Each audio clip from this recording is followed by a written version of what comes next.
What is up, everybody? Welcome back. Happy New Year's. So, today might be the last day you see a beard on my face. For the time being, I have to get fit tested for a mask at work. I have to get a complete seal around, so I dread having to shave completely. Like, I like to trim it down, but God, I can't stand basically being bald-faced. Like, no. So if I do videos in the future, I might not even make videos of my face at all in the future until that grows out a little bit. I can't stand that shit. But it's New Year's, and everybody has their New Year's resolutions and stuff like that. Now, I had a good time last night making this today. Like, me recording this today, it's New Year's Day. But you guys are probably going to see it on Tuesday. So, I went out with Amber. Amber had to work. Of course, she always has to work. But afterwards, we went and saw my mom and our friends, and we had a good time. But, so this year is going to be a good year. I know it's going to be a good year because I'm getting back into the swing of things of actually playing Bunkers and Badasses. For the past 6 months, I haven't been playing with the group that we were playing with for a long time. And a lot of things changed, and people, we all kind of like moved and did different things. So this time around, I have a new set of Vault Hunters. This involves my little brother, his girlfriend, or actually his fiance, one of my friends, Kevin, which is on the channel here and there, playing like Borderlands and Wonderlands with me, and our family friend Quentin, he's actually on the channel too, I think, on a couple of videos. Yeah, so those four will be my new Vault Hunters. I'm starting the campaign that I, have been writing for a little over a year now. I'm restarting that with those guys. And then with Amber having to work a lot, she will be a part of the group, but she most likely won't be able to play every game. So she will pop in when she's available, and if she's not there and they level up, she's going to level up alongside them so that things are fair once she comes back. She just won't have all the same loot and stuff like that, unless any of my Vault Hunters want to hand her some and stuff like that. But so in the next week or so, I will be fully making their characters. So this weekend coming up, I will go over to my brother's house. I kind of know what characters they are going to play, but I don't know what archetypes they're going to take and stuff like that. And that determines their skill-based stuff, like their attributes and shit like that. Picking certain archetypes and stuff will in turn make certain parts of their stats higher. So I'm going to have to break all of that down with them this weekend. I do know that my brother wants to play as a Necromancer. He is explaining that his Vault Hunter is going to be kind of Willy Wonka-y. Like, he wants to have like the top hat, the suit, the cane, stuff like that. He really wants to be like a Wonka type character, which is unique. I think that's pretty cool. But he wants to do a Necromancer. He wants to be able to spawn in a death trap or a mech and be able to fight enemies that way. His girlfriend Jade, we went through some of the characters last night because I had the tablet with me at the time. We went through some of the characters, and she is feeling more or less like she wants to be a siren, which is great because I want at least one siren in our party so that certain things can be done that a siren can only do. So I want that to be able to kind of happen. And she's going to go for the phase walk, which is, so basically she wants to be a Lilith. So that is really, really cool.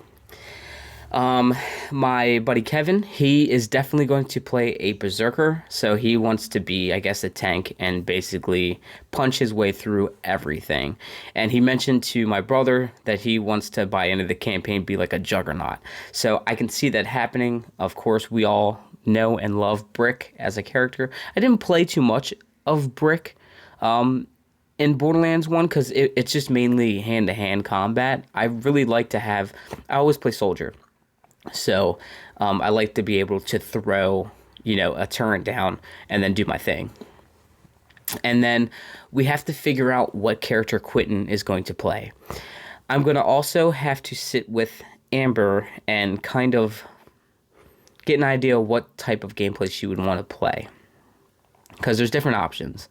You can be basically any class from Borderlands 1 or 2 completely in bunkers. So she can pick any of those classes and we'll see what she wants to do. She might even be a gunzerker. She seems like the kind of person that would be like, I'm a gunzerk. I'm just going to whip out 2 guns and run with it. So this past week, I've been really excited about that. We do have some more miniatures from Monster Fight Club's Borderlands that we do have to paint and finish. Some enemies, and then there are all of the skags from Skags at the Gate. I want to get those done, but also, see, when I go to Heath's house to play, I'm not going to be able to take the terrain that I've painted, so like houses and stuff like that. It's going to be way too much to do that specific thing.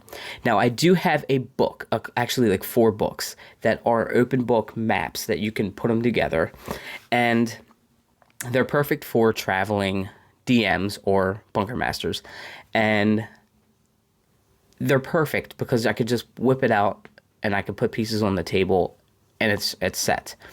There are some things that I do want to bring there though. So Wolfenstein has a terrain set that I got, and that's basically dungeons. It makes dungeons and you can rearrange them however you like. I'm going to be using that a lot for dungeons. I have not yet pulled that out or painted none of that stuff yet. None of that.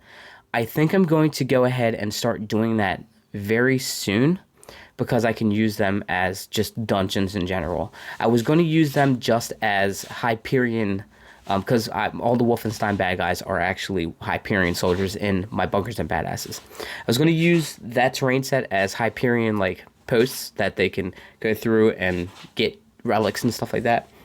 But I might use that for a lot more than just that. So we have that set. We also have the Tenfold Dungeon. They are basically a bunch of boxes within a box, and they make up different buildings and stuff like that. So that might be another way to get terrain there that's not so crazy, trying to like bring actual like resin houses and windmills and stuff like that. I have a bunch of resin terrain that is just amazing.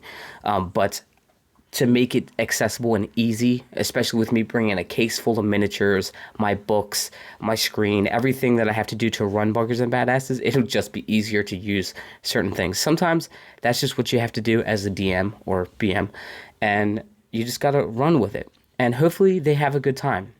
And with this, I'm also going to jot down all of their decisions and their choices and what they do, and I'm going to remake that whole scene here in our studio, and I'm going to make episodes of their decisions as, you know, they make them. So hopefully that's a weekly thing that we can do, like an episode of Bunkers and Badasses, and you guys can see how my campaign is, and also what my characters have been doing that week. I think that's a really cool thing to do, and it's something I can work on throughout the week, so I can set up a really cool scene, take a picture, explain to you guys how everything happens, and then, you know, as the video goes on, you guys can see basically like a I wouldn't say a stop motion video, but like something where like kind of like a video comic book of like the actual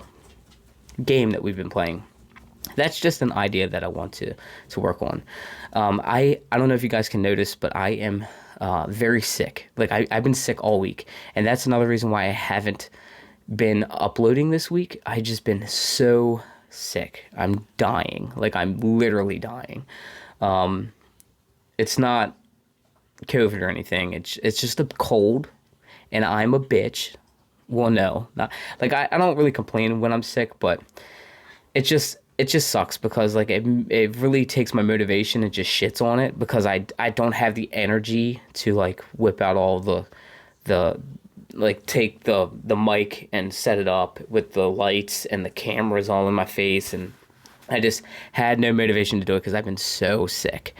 So I'm doing this today to give you guys a heads up what I want to do and what's going on, and just to say Happy New Year's to everybody. Hopefully when, you know, I get done being sick, and I have been painting though. I've been painting a shit ton. I've still been sitting here painting. I just haven't been recording, and it hasn't been the Borderlands stuff. I want to make sure I record all of the Borderlands miniatures, but I have been knocking out a lot of the Cursed City box, and I wanted to get a lot of the vampires done because I have a part of my campaign that I want to work with vampires. A lot of vampires, monsters, stuff like that.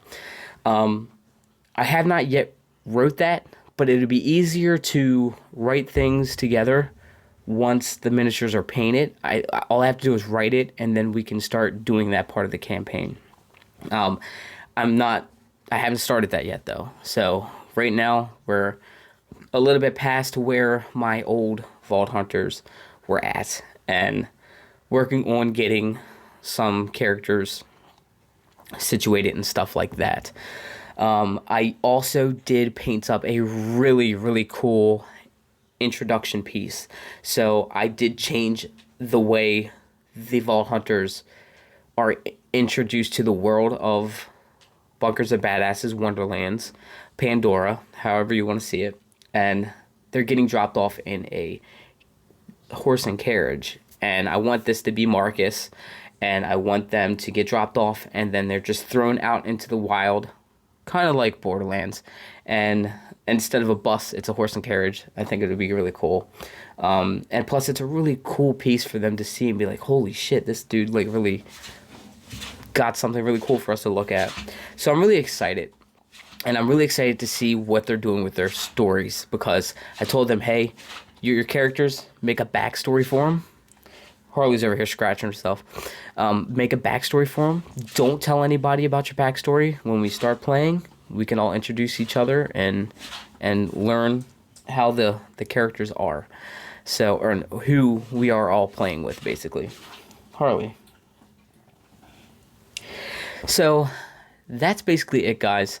Remember to leave this video a huge like. Also subscribe if you haven't already. I know this is just a sit and talk video, nothing really crazy, but if you are a fan of tabletop role-playing games or Bunkers and Badasses in general, this should be like right up your alley, with ideas and stuff like that. I want to know what you guys think in the comments down below. Have you been playing Bunkers and Badasses? How has your campaigns been going? Tell me about your Bunkers and Badasses experience. I would love to know that, because I only know a set amount of people that play it, and they're mainly in a Discord that I'm in, and they're really cool, but I've been so swamped with doing the work here, trying to get mine ready.